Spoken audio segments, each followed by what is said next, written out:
Sivarapalli episode 2 nutshell video ఇది. వీడియోలోకి వెళ్తే ఇష్టం లేని జాబ్ లోకి హీరో ఎంట్రీ. నెక్స్ట్ ఏంటి అనేది చూద్దాం. అసిస్టెంట్ నరేష్ వచ్చి రాత్రి నిద్రపోయిన శ్యామ్ ని పొద్దుంది సార్ లేవుండ్రి అని లేపుతాడు. లేచి డోర్ తీసిన శ్యామ్ వెనకాలే వచ్చిన అసిస్టెంట్ నరేష్ దోమల బ్యాట్ తోని ఒకసారి కొడతాడు.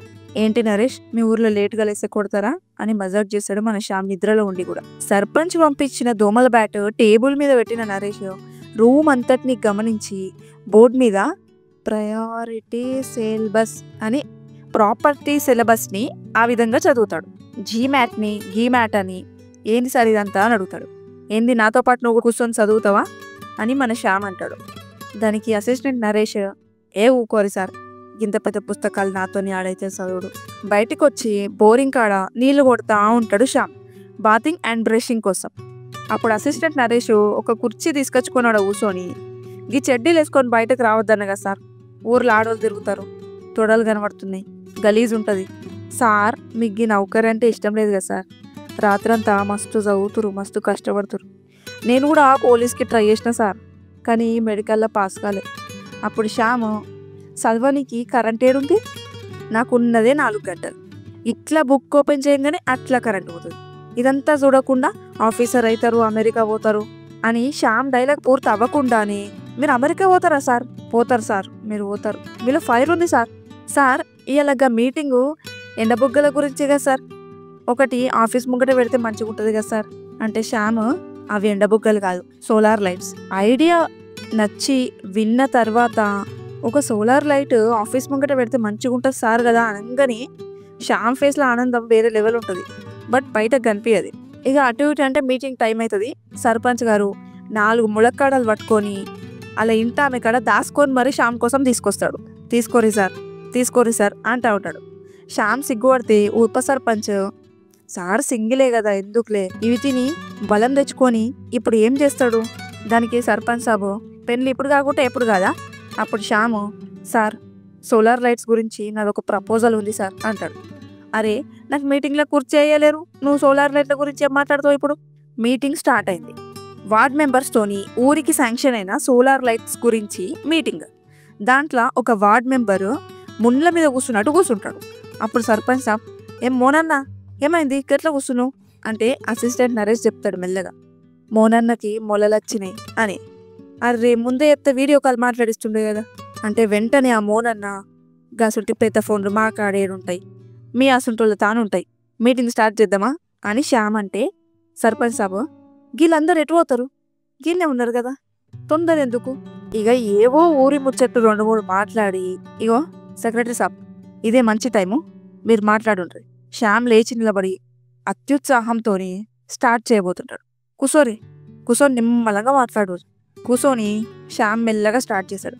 దేశం ఎంత అభివృద్ధి చెందుతున్నా ఇలాంటి గ్రామాల్లో లైట్స్ లేకపోవడం అనేది అని స్టార్ట్ చేయగానే శాటభారతం ఏడో చెప్తాడో అని చెప్పేసి వెంటనే సర్పంచ్ సాబు, యోగిసోంటి స్పీచ్లు మాకు వదిలేదు సార్, పాయింట్కి రండి. ఆల్రెడీ 13 సోలార్ లైట్లకి వెళ్ళి 12 ఏడేడ పెట్టారనో డిసైడ్ అయిపోయినాయి, ఇంకా 13వ ఏడ పెట్టాలనేది ఈ మీటింగ్ అని అంటే శ్యామ్ పరేషాన్ అవుతాడు. 12 ఏడ పెట్టానో డిసైడ్ అయిపోయారా, ఎక్కడెక్కడ. అప్పుడు సర్పంచ్ సారు, 10 వార్డ్ మెంబర్స్ ఇంటి ముంగట, 11వది యోగి ఉప సర్పంచ్ ఇంటి ముంగట, 12వది ఎట్లన్నా సర్పంచ్ అయినా మా ఇంటి ముంగట, ఇంకా 13వది ఏడబెట్టాలనేది అసలు ముచ్చటిడ. అప్పుడు ఒకరు లేచి, కట్ట కింద పెడదాం సార్, కట్ట కిందన చీకట్ల చేపలు పడతావా అని అంటాడు సర్పంచ్ సాబ్. ఇంకొకరు లేచి, ఇంకా మరిషెట్టు అడ్డతోవ కాడ 1 నిమిషం అందరూ ఆలోచనలో పడతారు. ఇంకా దయ్యం భయంకి ఇంకా అడ్డతోవకెళ్ళి పోతలేరు, చుట్టూతా తిరిగి పక్కూరికి పోవాల్సి వస్తుంది, ఆన్నే కరెక్ట్ అని అంటాడు.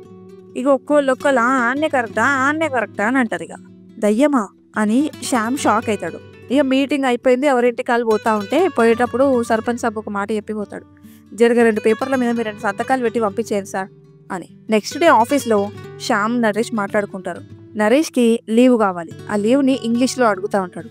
ఏంది నువ్వు కొత్త ఇంగ్లీష్లో మాట్లాడుతున్నావు అంటే, రేపు మీరు అమెరికా పోయిన తర్వాత ప్రాక్టీస్ అవుతుంది కదా సార్, అప్పుడు ఎట్లాగో మొత్తం ఇంగ్లీష్లోనే మాట్లాడాలి కదా సార్, మీరు ఎంత ట్రై చేసినా 13వ లైటు మన ఆఫీస్ ముంగటికి రాదు సార్. అప్పుడు శ్యామ్కి కోపం వస్తుంది. వాళ్ళందరూ వాళ్ళ స్వార్థానికి వాళ్ళ ఇంటి ముంగట పెట్టుకుంటే తప్పలేదు, కానీ ఒక్కటి మాత్రం నా స్వార్థం కోసం ఆఫీస్ ముంగట పెడితే తప్పలేదు సార్, కానీ వాళ్ళందరి గురించి నీకు ఎరకలేదు, వాళ్ళందరూ నొప్పించే కంటే ఇక దయ్యం నిలగొట్టుడే ఈజీ అని అంటాడు. ఇదేదో బాగానే ఉంది అని చెప్పేసి శ్యామ్ పూడుకుంటాడు. ఇక దయ్యం ఉందా లేదో తర్వాత సంగతి, కానీ ఉంటే మాత్రం వెళ్ళగొట్టు కొడతా అంటాడో ఏమో మరి. రాత్రికి రెడీ ఉండు, మనం ఆ మరిషెట్ కాడుకోదామని చెప్తాడు. అప్పుడు చూడాలి నరేష్ పరిస్థితి. సాయంత్రం రెడీ అయ్యి రానైతే వస్తాడు.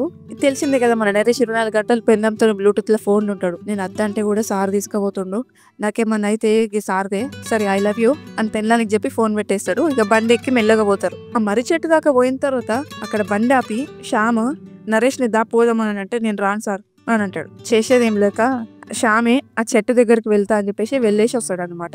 ఈ గ్యాప్ లో మన నరేష్ సీతమ్మ గీత గీసుకున్నట్టు రౌండ్ కి ఒక గీత గీసుకుంటాడు. శ్రీ ఆంజనేయం ప్రసన్నాంజనేయం అని చదువుకుంటా ఉంటాడు. మళ్ళా మధ్యలో సగం దాకా పోయిన శ్యామ్ ని పిలిచి సార్ మీకు భయం అయితే ఈ చక్రంలోకి రండి సార్, మీకోసం కూడా గీస్తా అంటాడు. అప్పుడు షాక్ వెటకరంగా థ్యాంక్స్ అని చెప్పేసి ముందరికి వెళ్ళిపోతాడు. ఏదో ఇక మరుసటి చుట్టూతో తిరిగేసి దయ్యం అయితే లేదని డిసైడ్ అయ్యి వెనక్కి వచ్చేస్తాడు.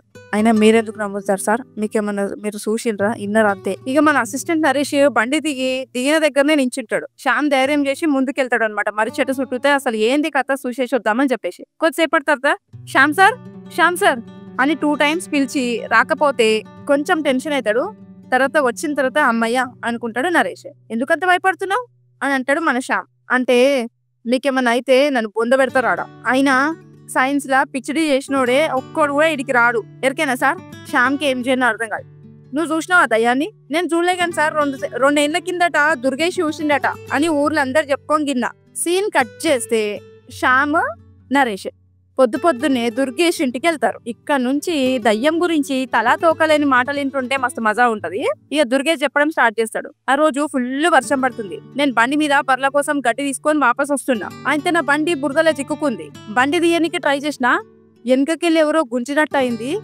ఇక నా బొందలో కట్టి నా బొంగులో బండి అని చెప్పేసి నేను వాపస్ వచ్చేసిన. మళ్ళగా గోవింద్ కైనట్టే నాకు కూడా అవుతుంది అని చెప్పేసి ఊరికొచ్చిన అంటాడు. తర్వాత గోవింద్ దగ్గరకు పోతారు. అక్కడ ఏం జరిగింది అని అంటే గోవింద్ కి పిలిచినట్టు వినిపించింది అంటాడు. తీరా గోవింద్ అడిగితే పిలిచినట్టు వినిపించలే, నాకు ఇరిచినట్టు వినిపించింది అంటాడు. ఇక టీకట్టు సూర్యానికి అయినట్టే నాకైతుందేమో అని ఇక వచ్చేసిన అని అంటాడు. ఇక మళ్ళా వెతుక్కుంటా టీకట్టు సూర్యాని దగ్గరకు పోతే దయ్యము నా కాలే మిర్వల ఉరికి పోతుంటే బెనికిందంతే. ఇక ఇట్లనే కథ 4 చుట్లు తిరిగి లాస్ట్ కి మాస్టర్ కాడ అవుతుంది. ఇక ఇంత సాహసం చేసిన శ్యామ్ వెనక్కొస్తే మంచిగా ఉండదు కాబట్టి మాస్టర్ దగ్గరికి ఎట్టకేలా కోటాడు. ఇక మాస్టర్ పాఠాల కంటే కల్పిత కథలే ఎక్కువ ఇంట్రెస్ట్ గా చెప్తుండని మనకు అర్థమైపోతుంది. నరేష్ శ్యామ్ మాస్టర్ దగ్గర పోతారు. డోర్ కొట్టిన తర్వాత మాస్టర్ డోర్ తీస్తే పోయి లోపల కూర్చుంటారు. అప్పుడు శ్యామ్ అడుగుతారు, మీరు దయ్యాన్ని చూసిండ్రా అని. అప్పుడు మాస్టర్ చెప్పడం స్టార్ట్ చేశాడు. నేను చూసినా మర్రి చెట్టు దయ్యంని నా ఎంబట పడ్డది. నేను చూసినా ఒకరోజు సాయంత్రము మార్కెట్ పోయి వస్తున్నా. గిరిగాడి పొలం దాకొచ్చింది. అక్కడ ఎవడో పిలిచినట్టు అనిపించింది. వెనక్కి తిరిగి చూస్తే ఆ మర్రి చెట్టు కొమ్మలు గాల్లో లేచినాయి. నన్ను పట్టుకోనికి ముందుకొచ్చినాయి. భయంతో అరిచి పరిగెత్తిరా. నన్ను పట్టుకోనికి ట్రై చేసినాయి. మళ్ళీ ఒకసారి వెనక్కి తిరిగి చూసేసరికి చెట్టు మొత్తం నా ముంగట్టుకొచ్చింది. శ్యామ్కి ఓపిక నశిస్తుంది. మళ్ళీ ఒకటే క్వశ్చన్ అడుగుతాడు, నిజం చెప్పరు సార్, మీరు దయ్యంని చూసిండ్రా అని. నా 2 కళ్ళతో చూసిన, నమ్ముతే నమ్మురి లేకపోతే లేదు. ఇక శ్యామ్ నరేష్ అడికి వెళ్ళి బయలుదేరి పోయేటప్పుడు కలెక్టర్ స్కూల్ గురించి అడిగింది. అంతా ఓకే కదా? అంతా ఓకే సార్, స్కూల్కి ఏం జబర్దస్త్ నడుస్తుంది అని అంటాడు మాస్టర్. ఈసారి మేడం కలిస్తే అంతా ఓకే, ఊరోళ్ళకి మాస్టరు దయ్యం కథ మంచిగా చెప్తుండని చెప్తా. ఒకవేళ ఆమెకి ఇంట్రెస్ట్ అనిపిస్తే ఆమె కూడా వింటది కదా. ఇక వెళ్ళిపోతాడు. మాస్టర్కి చిన్న భయం స్టార్ట్ అవుతుంది, మొహంలో తెలుస్తుంది. ఇక చీకటి పడ్డాక శ్యామ్ దగ్గరికి మాస్టర్ మెల్లగా వస్తాడు. డోర్ కొట్టిన తర్వాత ఓపెన్ చేసి చూస్తే తిన్నరా సార్ అంటాడు. ఇతడుగా నీకు ఇందాక వచ్చినావా అని శ్యామ్ అంటాడు. 5 సెకండ్లు ఆగిన తర్వాత మీ గిన్నెలు మీరే కడుక్కుంటారా సార్? ఇక మాస్టర్ మెల్లగా స్టార్ట్ చేస్తాడు. అప్పుడు మీరు వచ్చినప్పుడు నాకు బయటకు పోయేది ఉండే సార్, అందుకే మంచిగా చెప్పలేను. మళ్ళా కలిసి మంచిగా చెప్దామని వచ్చిన. పొద్దున చెప్పింది అంత అబద్ధం సార్. అసలు నిజమేందంటే ఆ రోజు దోస్తులు వచ్చిందని చెప్పేసి పక్కూరికి పోయి కొంచెం అంత గాంజా కొట్టినాం సార్. తిరిగి వస్తుంటే మత్తులా ఏం జరిగిందో నాకే గుర్తులేదు సార్. ఏవేవో చెప్పిన ఊరోళ్ళకి. పొద్దున్న లేచి చూసేసరికి నేను చెప్పింది ఊరంతా వాకిపోయింది.